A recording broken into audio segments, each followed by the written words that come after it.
This week's parsha, Parshas Vayeishev.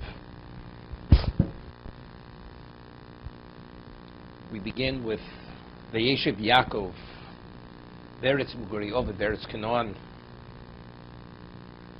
Yaakov settles in the land of Mugurioviv, of the sojourning of his father, Beretz Canaan, the land of Canaan.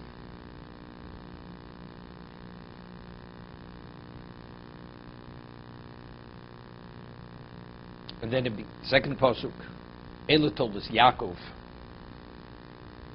These are the children or the chronicles of Yaakov. Yosef ben Shvas Rishona. Yosef was 17 years old. Vayiroas Echov Batzon. So we find that the first two pasukim in the parsha, the portion, they identify Yaakov as Yaakov. Yaakov is the name that he was given either by his father, or one of the interpretations is that Hashem named him Yaakov when he was born. And then the third pasuk, the Yisrael Ohavas Yosef Mikol Bonov.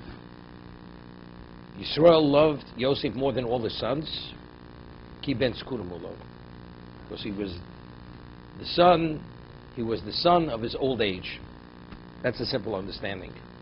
Ben Skurim Ulo. So when it speaks about Yaakov's special love for Yosef, it's not Yaakov loved Yosef, Yisrael loved Yosef. What is Yisrael? Yisrael is the name that he was given by the angel. After he had defeated the angel, so he says, no longer will your name be Yaakov, Yisrael Yeshmecho. Your name will be Yisrael. Why?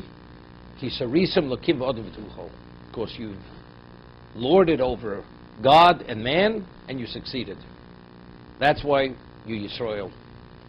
So the Sefarno over there explains that just as you succeeded and you had the upper hand over God, the angel, and over, Rashi says, who's Odom?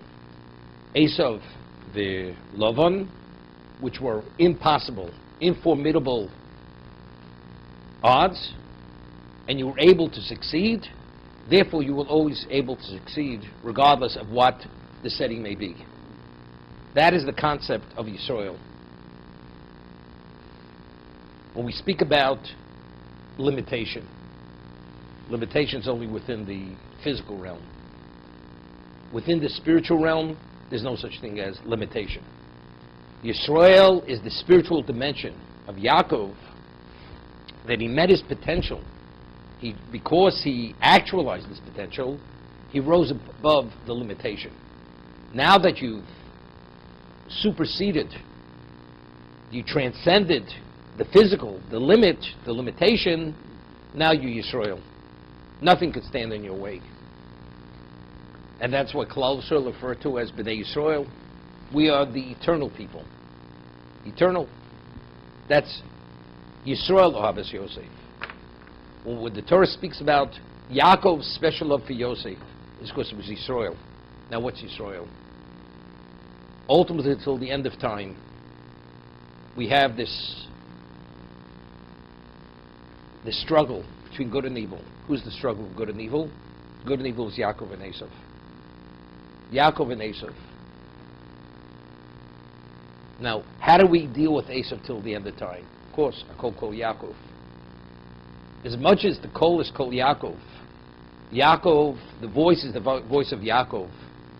And when the voice is the voice of Yaakov, the hands are not the hands of Esav. But nevertheless, Yaakov did not leave the house of Lavan until Yosef was born. Because Yaakov, Beis Yaakov Eish, Beis Yosef Lahova, Beis Esav Kash.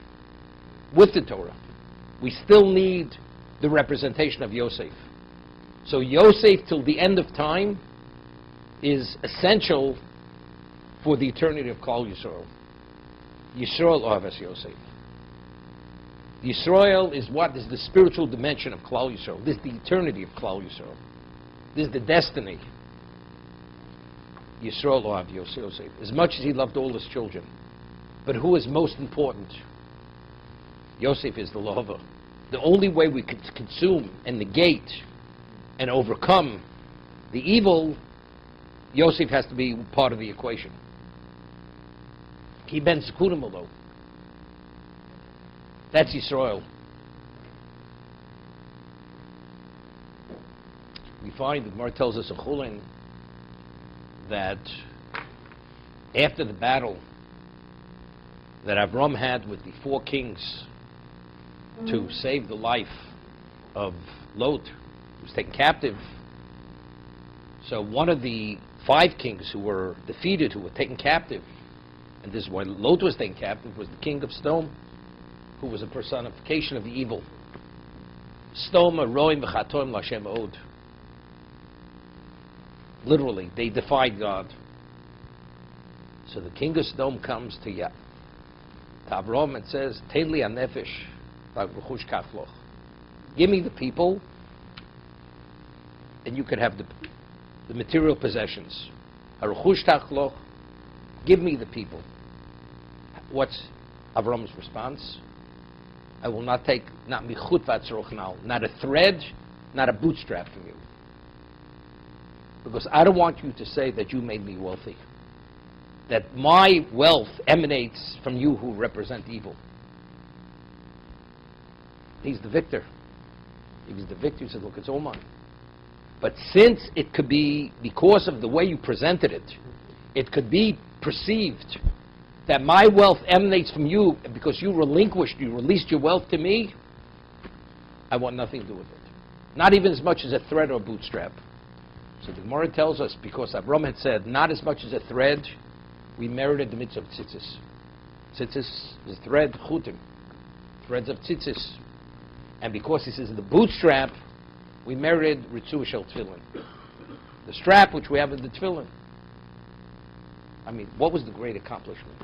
What was the great accomplishment of Avram Avinu? It was such a phenomenal response, such a Kiddush Hashem. So evidently, it wasn't simple to say what he said. Because if it was that simple, we wouldn't merited these 2 invaluable mitzvahs. And what are the mitzvahs? Tzitzis is the mitzvah of Urisim also.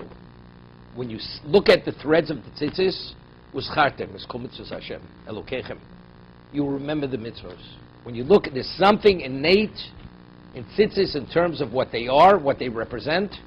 Then when you look at them, you remember all the mitzvahs. Which mitzvahs? The mitzvahs Hashem Elokechem, the mitzvahs of God. Somehow it touches something within the spirituality of the Jew, and it activates a cognizance which will cause you to remember. And what's tefillin? It's the sign. What is a sign? A sign is identification. We identify. The bris is os bris kodesh. It's a sign. Bris choshech sampim b'sarenu, the covenant which is engraved in our flesh. That's an os, that we're God's people. The tefillin, os, it's a sign. Shabbos is another sign. Osi beinu veinechem, these are the signs. So because he said, I will not take the bootstrap, therefore, because I identify with you, and I am your representation in this world, Hashem says, therefore you will have my sign. By saying that, I will not take a bootstrap. And the thread is also for the same reason. You will have something that you will always be cognizant. Because why did you not want? Because I don't want you to say, Ani Asharti Avram, you made me wealthy. So if you made me wealthy, what does that do? Regardless, as much as I espouse monotheism, it's tarnished, it's tainted, it's distorted. Somehow, I have relevance to evil. I want it to be in full radiance. I am God's person. Whatever I have, it's because God endowed it to me. It's unrelated to what you represent. That's why we merited it. That's what it's about.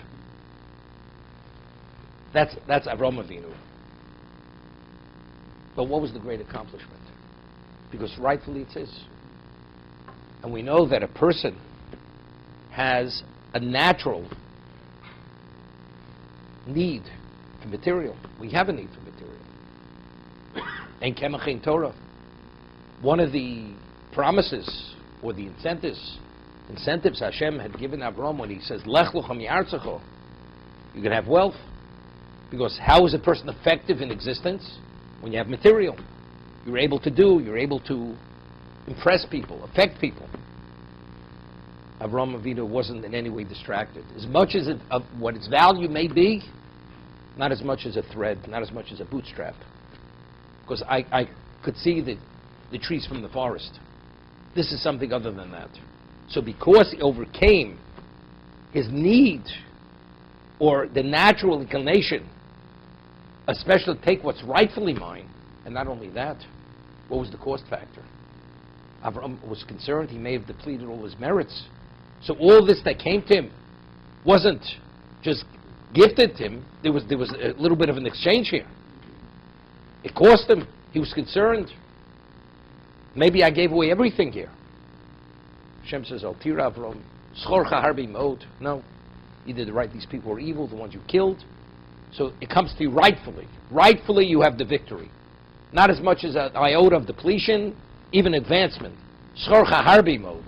Your reward is great. So, especially if he's given all these insurances, definitely I should take it. I did a great mitzvah. It's definitely rightfully mine, and it has value. He didn't let this conflict distract him. He would not take it. Now, when did Yaakov assume the status of Yisrael after he fought with the angel? What precipitated that encounter, that engagement? Vayivose Yaakov levado. Yaakov was left all by himself. And what happened when he was left all by himself? He was attacked. He was attacked by an angel. Who is this angel? So Rashi cites Chazal, the Medrash. This is Sarosh al-Esav. This is the archangel of Esav. Every nation has a spiritual counterpart which represents it. The archangel of Esav attacked Yaakov. Why did he attack him at this moment? Why at this moment did he attack him? Could have attacked him earlier. Say maybe because he's coming back to Eretz Yisrael now. He's coming back, he's returning. He's coming back to establish himself as the patriarch and matriarch with his wives. Binyamin hasn't yet been born. He's going to be born. Maybe that's why he's attacked. But it's not coincidental. He went back, Rashi says, what did he go back for based on the Gemara? For Pachim Ketanim. For these literally almost worthless earthenware vessels. So he went back for the material. It's because he went back for the material. A man as wealthy as Yaakov, the cost of the gift that he sent to Esav, the herds, the flocks, and according to the Medrash, even precious gems he had sent to Esav. What he had taken in his hand. You're wasting your time with earthenware vessels. What are you wasting your time?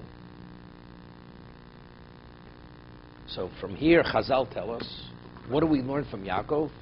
That tzaddikim chavivim mamonim yosem igufam. That a tzaddik, he values his money as much as his life. Doesn't mean, God forbid, he will give his life for money.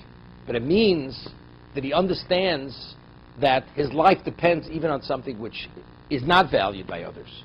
Because since a tzaddik does not justify stealing under any circumstance, tzaddikim ein poshin yedem begezel, a tzaddik does not extend his hand into thievery. Therefore, everything he has, he understands is an endowment from God. And it has a purpose and a value. You never know when that value may be important. What happens if God forbid you lose everything? All you have left is that earthenware vessel.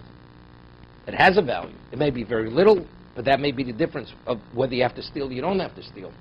So therefore the tzaddik understands every eventuality which can present itself, because he takes nothing for granted. If I have it, it's endowed by God. It has value, it has purpose. What exactly is its purpose, I don't know.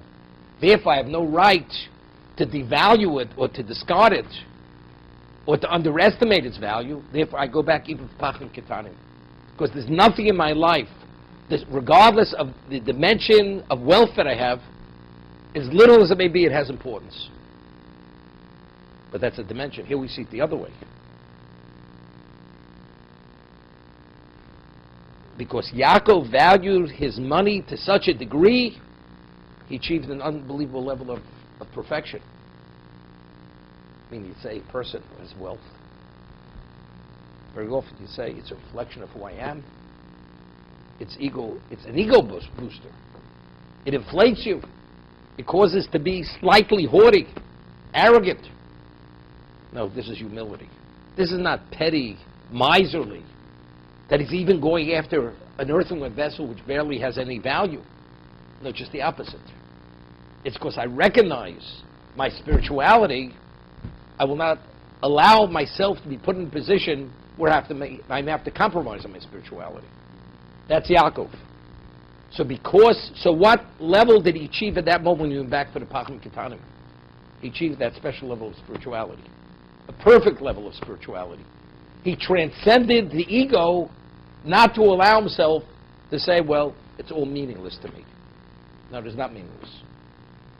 Because he achieved that level of perfection, that he did not allow his ego to have any bearing on his perception of value, that's why he was attacked at that moment.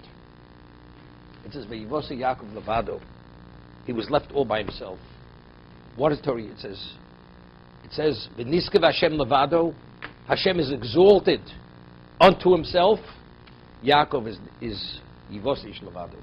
There's a certain commonality at this moment between HaKadosh Baruch Hu, Yaakov and HaKadosh Baruch Hu. God and Yaakov. There's a commonality. Hashem is levado, all unto himself. Yaakov is also unto himself. What? Because he was left all by himself. Many people are left by themselves. No, the levado is not that he's all by himself, meaning he's the category unto himself. That despite his wealth, to value something of such little value, he's in the category unto himself. So now he's established that special commonality between him and God. This is why he was attacked at that moment. Before that, Yaakov still had a very serious deficiency. Now that he achieved this level of perfection, this is now when he becomes he becomes an opponent to Esav, a true opponent to Esav. Therefore, at this moment, he's attacked by the archangel of Esav. At this moment, this is the Pachim Ketanim. When he had the victory, what did the victory prove? The victory proved that he has no deficiency. If he's able to lord over Elokim ba'odom and to be victorious, that means you truly are that. You're not this deceptive, conniving, underhanded, vayakvedi ze pamayim. You're not that. You are that special person. Therefore, he achieved the level of Yisrael. Yisrael means there's no odds that you cannot overcome. There's nothing which is informidable to you. There's nothing you can't overcome. This is Yisrael. Yosef himself was an extension of that Yisrael. Yisrael Havas Yosef. Kiven Skurim Elo. It's interesting. The concept of Tzadim Chavim Mamonim Yosef Yosmi Gufam, that the tzaddik values his money as much as his life, because you never know when your life depends on whatever may be worth so little. It's interesting. If Moshe wouldn't have been born into existence, we wouldn't have merited redemption from Egypt. Moshe was the only one who was qualified to be the linkage between us and Hashem to receive the Torah. He was the conduit of the Torah.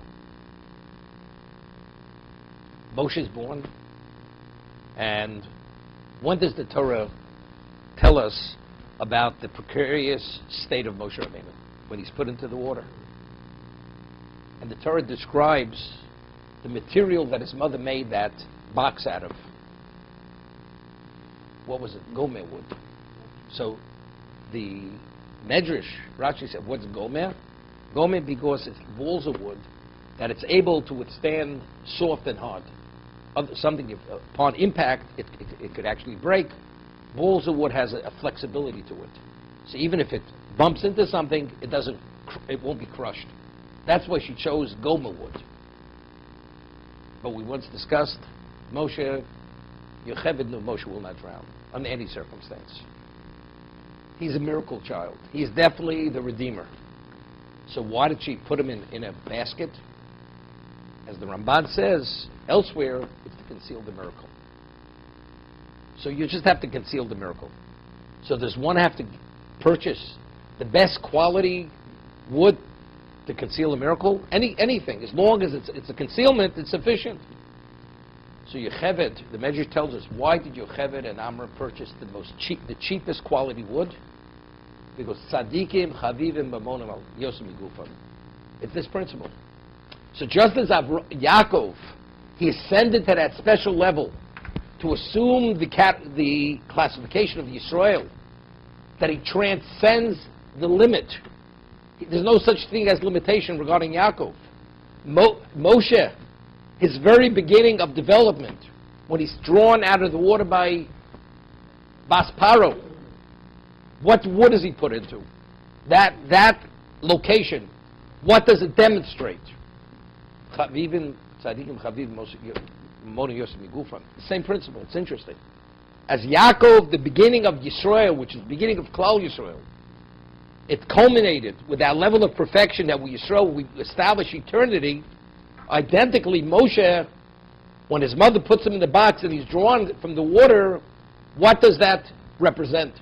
That box. Tzadikim chavim mon yosef migufan. Also, same concept.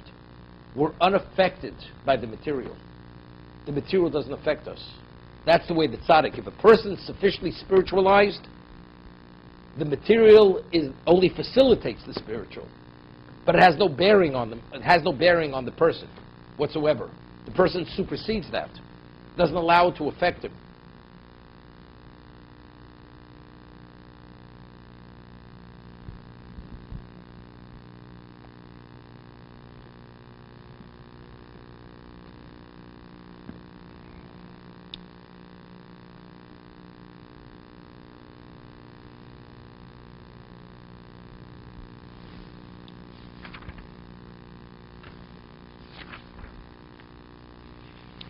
The Rechaim HaKodesh explains that we find in the previous parsha, the Torah tells us that Esau fathered a certain number of families, and they all went to Har Seir, to Mount Seir. That was his inheritance location. That was his location. And what is Yaakov's? Yaakov's is Eretz Canaan. It's referred to as the land of Canaan. It's always referred to as the land of Canaan. But before the Torah mentions the land of Canaan, it says, Yeshiv Yaakov Eretz Megurei Yoviv. What is the meaning of the word sojourning? When we find Yaakov said to Paro, we're only here as sojourners. We're only here temporarily. You would think, now that Esau left Canaan, this is now my portion. We're going to settle here. There'll be a permanence. Eretz Canaan is Eretz Canaan. It's like it's still the Canaanites. We're only here to utilize its value. The land itself has no value unto itself, only in terms of its function, its value. It has nothing to do, now I feel secure. I'm a stranger. I'm a stranger in the land. It's Meretz Megurei Yoviv. You'd say maybe his father, because Yaakov, Yitzchok, he wasn't the final patriarch. He wasn't the most perfect patriarch. There's yet what to do. So he's not secure in the land. This is what I'm adding. Orach Chaim HaKadosh doesn't say this. But Yaakov was no different than his father. Just as his father was a sojourner in the land, Yaakov is the most special of the Avos HaKadoshim. He has the 12 sons. He's already established himself as the one. This is L'chol Azarecha Achrecho. The land is yours and your progeny after you. But even it's ours. It's not ours to be there. It's ours to utilize the location, to facilitate our spirituality. Other than that, it has no value whatsoever. You're only in the land as long as you behave as you're supposed to behave in the land. Otherwise, you're not in the land. It has no relevance to you otherwise. Therefore, the Torah makes it a point, although it was said in the previous portion that he came to Hebron where his father was and so on and so forth, the Torah again mentions Vayeishev Yaakov Beretz Mugurei Oviv. He settled in the land of the sojourning of his father. He was only a sojourner, nothing more than that.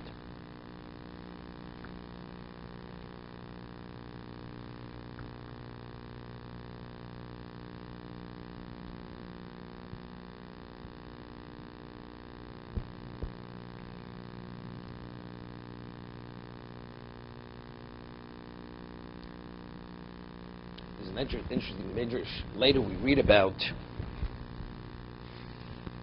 because of the dreams, how it created such strife and such hate between the brothers and Yosef, where eventually there was even consideration to kill him. Ultimately, they didn't kill him, they threw him into a pit, and they wouldn't let him die in the pit. And then a caravan presents itself. They said, instead of letting him die in the pit, the whole issue is because he wants to minimize us in the eyes of a father, to discredit us, we'll remove him from the scene. We'll sell him off into slavery. And that's what they did. But ultimately, he ended up in Mitzrayim. And as the story goes on, the Torah tells us something. You see what we call the Hashkocha, the divine providence. Ruvain was the Bechor, was the firstborn. The firstborn has the right to many things. Really, he should have been the Kohen. He should have been the king. He's the Bechor. But yet, when Yaakov is about to pass away, he blesses all his children, gives the brachos, and he says, Ruvain, Pachas Kamayim. You are Pachas. You flow. You're not in control of your emotions. As flowing water, you're compulsive. There's a compulsivity in you, and therefore, to be king, you cannot be a king. King has to have full control. And where do we find he demonstrated and he expressed this compulsive behavior? Because when Rachel passes away, Yaakov takes his bed and puts it in the tent of Bilhah, who was the maidservant of Rachel, rather than his mother's bed, tent, who's a matriarch. He took it personally, rather than going to his father and asking for some understanding. He goes compulsively, takes the bed without consulting with his father, and puts the bed in the tent of Leah. Pachas kamayim otosar. Because you were impulsive, and compulsive, therefore you will not have the added value. When a person makes a mistake, what is the value of making a mistake? To learn from a mistake. Sometimes the mistake is worthwhile because it teaches you such a lesson for the rest of your life, or even more than that. You could actually save the day and bring about the purpose of existence. That's how well you learned the lesson. So what did Reuven learn from his mistake, the lesson? The consequence of being impulsive. Because he was impulsive, he lost everything. He lost the kingship, he lost the priesthood, although he still considered the Bechor. But he was minimized at a level of no return. That's what he learned. When you act impulsively, Klal Yisrael has to be 12. Why did Yaakov grieve for 22 years for Yosef? He believed Yosef was actually devoured by a beast. And he had a Kabbalah, he had a tradition, that if any one of his children die in his lifetime, he will not have a share in the world to come. So if Yosef died, was killed, evidently he didn't have sufficient merit that his child should live beyond his own existence. What does that mean? It means there's no Klal Yisrael. Klal Yisrael is comprised of 12 tribes. His 12 sons have to be alive. That means there is no Klal Yisrael. That means he was in a position he could have met the objective of creation, because without Klal Yisrael there's no Kabbalah Torah. And if the objective of creation is Bereshis Bara Elokim, B'shvil Torah Shenikras Bereshis, for Torah that's considered the chosen, and for Klal Yisrael which is considered the chosen, that means the world will not meet its objective, or he will not merit to be the one to bring about that objective. Therefore he grieved. He was in serious depression for 22 years, believing that Yosef was devoured. If, let's say, the brothers, through their hate, they would have acted on their overwhelming, all-consuming hate, if Yosef would have been killed. If Yosef would have been killed, chas v'sholom, there wouldn't have been a Klal Yisrael. Why didn't they kill him? He says to them, don't be too hasty. Instead of killing him, let's put him in the pit. And they listened to Yosef. They listened to Reuven. They listened to Reuven. They put him into the pit. Ultimately, they believed he would die in the pit. This situation presents itself, they sell him off. But factually, they did not kill him. Did not kill him. Although they, because they were consumed with hate, Hasin v'kalkel seshura, they lost clarity. They didn't understand the consequences. But Reuven understood. So over there, the Seforno says,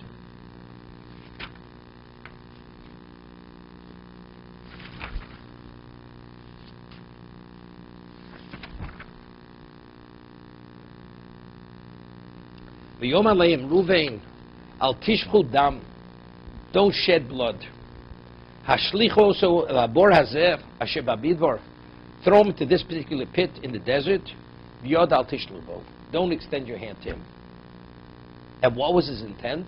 L'man hatzel osam yodam, his intent was to ultimately to go back, save him from the hand, lashiva oviv, to bring him, to return him to his father. So over here the Seforno says, Vayetzileu miyodam, b'menias hapor lapisomi. He says, as a result, preventing a sudden action. Hamolid muvis luyuchosik liskon, which creates an inequity which cannot be corrected. You cross that line, you cannot go back. If they would kill Yosef, God forbid, you can't go back. Yosef's gone forever. Sheyibo b'chamo gam atzadik lefomim, he says, and sometimes you find this pitfall, even a tzaddik falls into this pitfall. Because he reacts suddenly, without thinking, he creates an inequity which cannot be corrected. Kinyan Reuven and Bilhah, as he personally experienced by acting impulsively with Bilhah, he lost everything forever. He will never be the king, he will never be the Kohen. So from personal experience, he internalized the lesson so deeply, that's why Yosef was not killed. So it's interesting. So who do we owe Klal Yisrael to? To Reuven's learning his lesson, learning his mistake well. Otherwise there wouldn't be a Klal Yisrael, chas v'sholom. This is what we see. B'mnias hapol hapisomi, preventing the sudden action which brings about movas lo yuchol liskon. This is what Reuven, that was Reuven's understanding.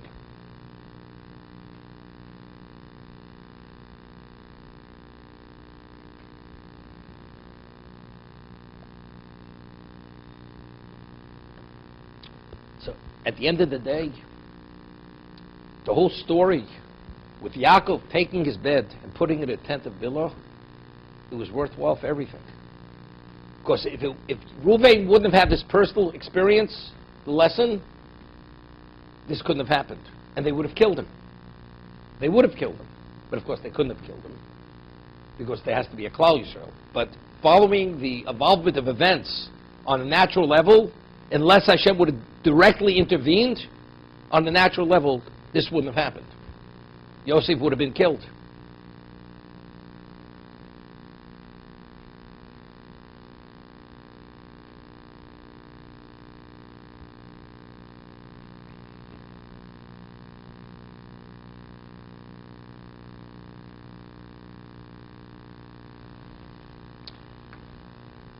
Now let's understand, why did Yaakov The Gemara tells us there are Arba Mos. There are only 4 matriarchs. Sarah, Rivka, Rachel, Leah. So if Leah is a matriarch, not only is she a matriarch, she's the mother of 6 of the tribes. When Rachel passes away, logically, forget about Reuven's personal slight. Seemingly, Yaakov should have taken his bed and put it into the tent of Leah. I mean, between Rachel and Leah, who was the primary patriarch? Who was what we call Akeres Habayis? As Chazal tells us, was Ikro Shabayis, the primary matriarch. That was Rachel Imenu. But if Rachel is not here, you put the bed in the tent of a maidservant rather than the tent of a matriarch, which is Leah. So seemingly, you have a question. Of course, Yaakov didn't do it without understanding why he did it. But how do we understand it? And if Reuven would have understood why, of course, he would never have even considered it. He wouldn't have taken it personally. Rashi cites the pasuk. Why, when Yosef was born, was Yaakov ready to leave the home of Vayeishev after 14 years? So it cites the pasuk in Ovadio, the verse in Ovadio, Beis Yaakov Eish, Beis Yosef Lahova, Beis Esav Kash. Yosef has something special. What about the rest of the brothers? They were children. But to really appreciate and understand what that means, firstly, you have to have an understanding of what evil is. You have to understand who Esav is. To understand why Eish is not sufficient, Yaakov in his own right cannot consume Esav. He needs whatever Yosef represents. That's what he needs. Yosef could contend with every aspect of the material. Esav personifying the material for the material's sake. The only one who could dominate that and vanquish that and dispel that and minimize it is only Yosef. Because Yosef is the son of Rochel. Only Yosef. That's what Yosef is the Lahova. He's able to reach out and destroy Esav. His presence, that's Yosef. The brothers didn't appreciate that. This is why Yisrael Ovas Yosef. Mikol Bonov, because Yosef had that ability to dominate the material. Yosef is the only son who could prepare Klal Yisrael in the exile of Egypt, that despite the impurity of Egypt, he could create for Yaakov and his family that insular environment to provide whatever's needed, that he should be able to survive. The Mem Teshari Tuma, the 49 levels of impurity. Only Yosef. But to be able to fully internalize and understand that and overcome your personal conflicts and your ego, you have to be a Yaakov to understand this. How old was Yosef when his mother passed away? 7 years old. For him to be mentored and develop his potential, to become the Yosef, what did he need? He needed a mother. Who was his surrogate mother? Bilhah. Because Bilhah was closely linked to Rachel Imenu.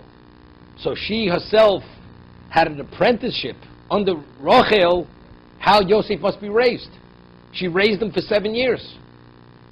So who was the most qualified to raise Yosef? Bilhah.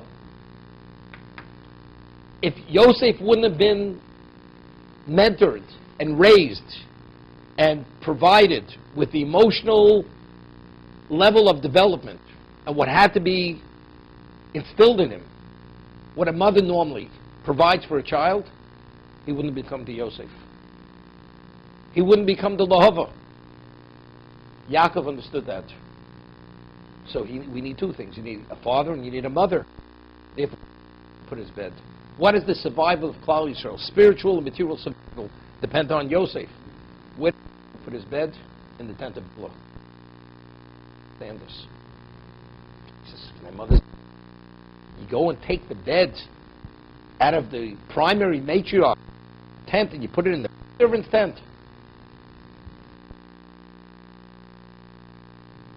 It doesn't make any sense. I don't understand. He said instead of consulting with his father, he acts impulsively, does the wrong thing. But again, But after he made his mistake, he understood. He understood why. He understood. The other brothers still didn't understand. How do we see that he understood to a degree? Of course, he didn't grasp it as Yaakov understood it, but he understood it better than his brothers. The Torah tells us, why did he tell them to throw him into the pit? Not that he should die in the pit. L'man hatzil oso miyodam lashiv el oviv. The intent was to save him.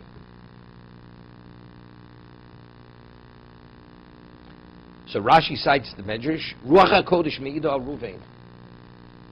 The divine presence attests to Ruvain, shelo omazos el hatziloso.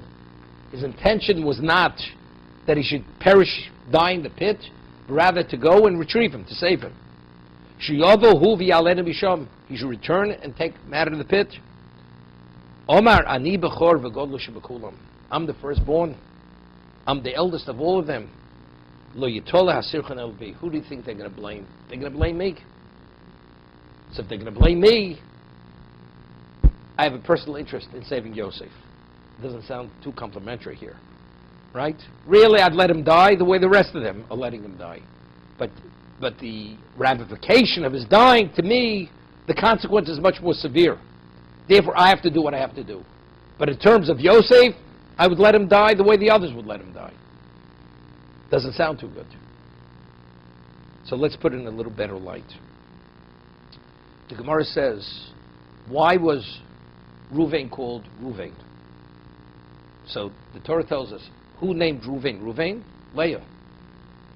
God saw my affliction, right? Because she was initially barren. Hashem opened her womb. God saw that I was snua, that I was despised. God saw that I was despised. Kisnua nochi. Therefore, He opened my womb to have this child. Okay? But the Gemara says there was another reason why he was called Ruvain. That's the most obvious. There's also a more subtle reason. Ru'u ma ben chami leben ben beni leben chami. Look at the difference between my son and the son of my father-in-law.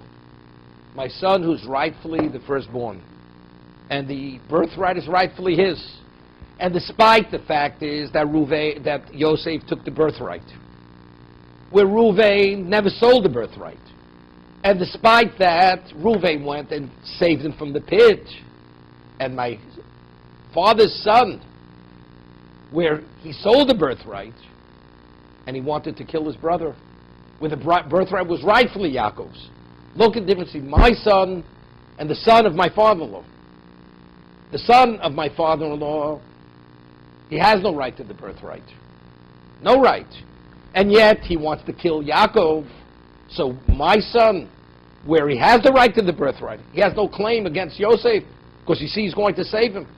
That's the Gemara in Brachos. So the question is, it's obvious. Why did he save him? Did he save him because he had no gripe against Yosef? No, he had a very serious gripe.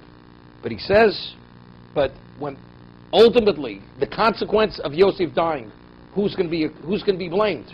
Myself. Therefore, I'm going back. So it wasn't for Yosef; it was for his own self-interest. So how do we reconcile the Gemara with what Chazal tell us here? How do we reconcile these two statements? What Ruvain's calculation here was very rational.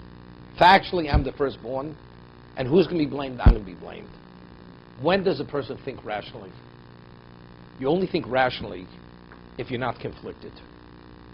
If you have a certain degree of objectivity. The moment the person is overcome with prejudice, you don't think rationally. We have a principle, Chazal, Hasinam and Kalkelis is Ashura. Hate disrupts protocol. It disrupts rational behavior and rational thinking. If Ruvain truly hated Yosef, the way his brothers hated Yosef, this rational calculation could have been made. You realize I'm the firstborn. And if in fact I'm going to be blamed, I have to do what I have to do. So why is he thinking rationally? That's only a confirmation that he doesn't hate him. Because if he would hate him the way Esav hated Yaakov for taking his birthright, where Yaakov had a right to the birthright, Reuven couldn't have come up with this rational calculation. That's a confirmation that he did not hate him. So even though it was for self-interest, but what did this rational self-interest calculation, what did it reveal? That he did not hate Yosef. So it's something positive, it's not negative. It was for self-interest. But it does tell us one thing simultaneously, that he did not hate him. Because if he would have, he would have. So when we speak about Reuven from personal experience, when he took the bed out of Bilhah's tent and put it in his father's tent, and Yaakov says, "Pachas kamayim al tosar," because you were impulsive, you could have been the king, you will not be the king.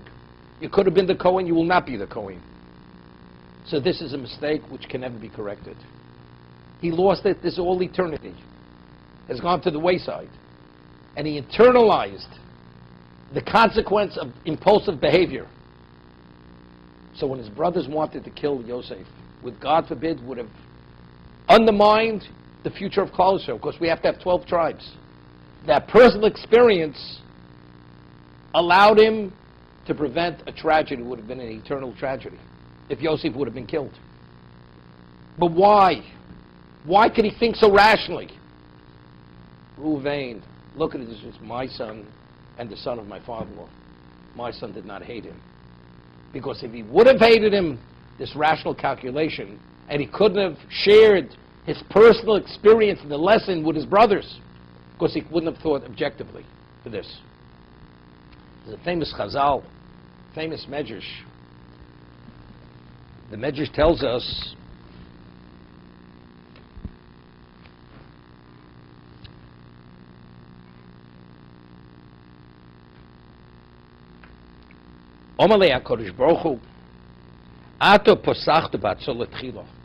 because you're the one who took the initiative to save Yosef initially.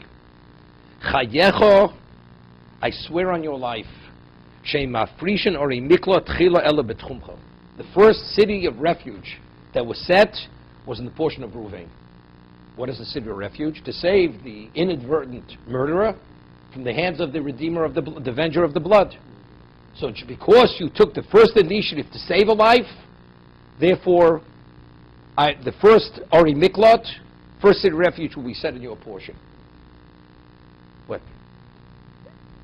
What is the measure for measure? What was the great accomplishment? It wasn't just saving a life. When he saved Yosef, what was he doing? He was saving Klal Yisrael. Because if Yosef, God forbid, would have been killed, there wouldn't have been a Klal Yisrael. You only have 11 tribes. So what is the Ori Miklat? The Ori Miklat, that's part of it. The Gemara tells us the Ori Miklat is kapara. It's for the sake of atonement. So the first level of atonement, which is reinstatement, to secure our spirituality, that first location will be you. Just as you, as a result of your initiative, there is spirituality. The world has spiritual value identically to reinstate the wrong. The murder, even though it came about unintentionally, but it's kapara, it's atonement. That will be in your location. Now, Limadcha Torah derech eretz. The Torah is teaching us a lesson. When a person does a mitzvah, you should do it with a joyous heart.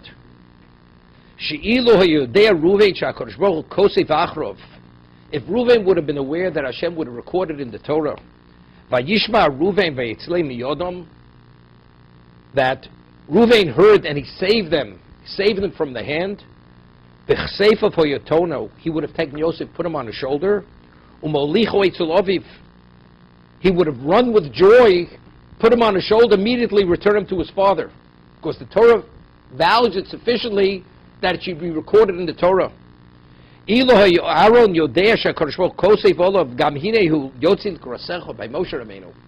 Aaron would have known that it says that your brother will go out to greet you in the desert with a joyous heart, he would have gone out to Moshe Rabbeinu with drums and with cymbals.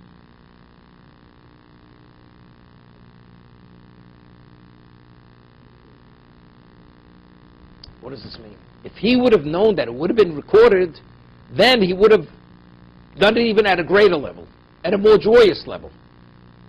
So I saw in the Midrash Rabbah, one of the commentators asked, you mean you would have done the mitzvah at a more advanced level if you would have known it was recorded, because you would have understood for the sake of reward. I mean, I don't understand the question. What Chazal are telling us is this. We read in Pirkei Avos, Havizor b'mitzvah kalo kiv'chamura. You should be as careful with seemingly a non-important mitzvah as a much more serious mitzvah. Why? Because ein ato yodea matan schar shel mitzvos. Person believes something's worth $1, and truthfully, it's worth $100 million. You have mitzvahs that are worth infinite amounts, but you know something? $100 million is a lot of money, right? You could even attest to that. That you do a lot of good things with that. So, havizor b'mitzvah kalo. You should be as careful with even something which is seemingly ordinary and non-important, because you don't know the true innate value of that mitzvah. It may have unlimited value, although there may be something more valuable. But the reason why you're minimizing its value, because you don't even understand its value even in its present context. When Reuven went to save Yosef, why? Because he thought rationally. That's why he saved him. For self-interest. But do you know what he was doing? There's only a Klal Yisrael because of him. You know what that means? You know what the value of that action is? If there be no Klal Yisrael, the objective of creation will never be met. There's no Sinai, there's no Kabbalah Satorah. You know what that is? If he would have known what the value of his action was, he would have put him on his shoulder and run back to his father without a question. He wouldn't have hesitated. Why did he hesitate? Why did he not do it with that degree of joy? Because he didn't understand what the value of that action was. It says, Aaron went out to greet his brother in the desert. It says, V'yotzev rochav v'samach b'libo. Why did Aaron merit to wear the breastplate with the diamonds on his heart? Because only such a pure heart, you know what it means? You're an elder brother, and you hear that your younger brother, he's going to be the Redeemer. And not only are you not envious, you meet him with joy. It's unheard of. Because you have such a pure heart, that heart will carry on it the Urim V'Tumim, the Choshen. That's how pure that is. So what is the Torah testing? That's an actualization of an opportunity for Aaron to rise to another level. If he would have known what that was, what the significance of was, and that's why the Torah records it, to share it with us, how special Aaron is, he would have gone out with a 50-piece band. That's the value of that action. It's not for the sake of reward. It gives you another understanding of the value of what I'm doing. You know what the level of privilege is, what the level of good fortune is. Hashem is giving everything in the world over here. That's what the Torah is saying. This is literally the concept of Havizor b'tzakala kibchamura shenatu yodei ma'an schar shel mitzvos. So the Medrash continues. Today that we don't have Nevi'im to record, who records it? It says Eliyahu and Mashiach. They record all the good deeds that we do today. And who signs on them? Hashem is the confirmation. So if a Jew would know that what everything we do is imprinted for all eternity, what is the value of a mitzvah?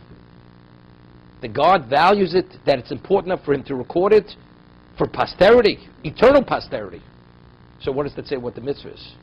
It's not, we're talking about schar. To what degree am I a beneficiary? To what degree does God value it? If I would only know to what degree God valued it, our focus, we wouldn't be distracted with anything else. We're only distracted because we don't sufficiently appreciate and understand the innate value of the infinite value of what we're involved in.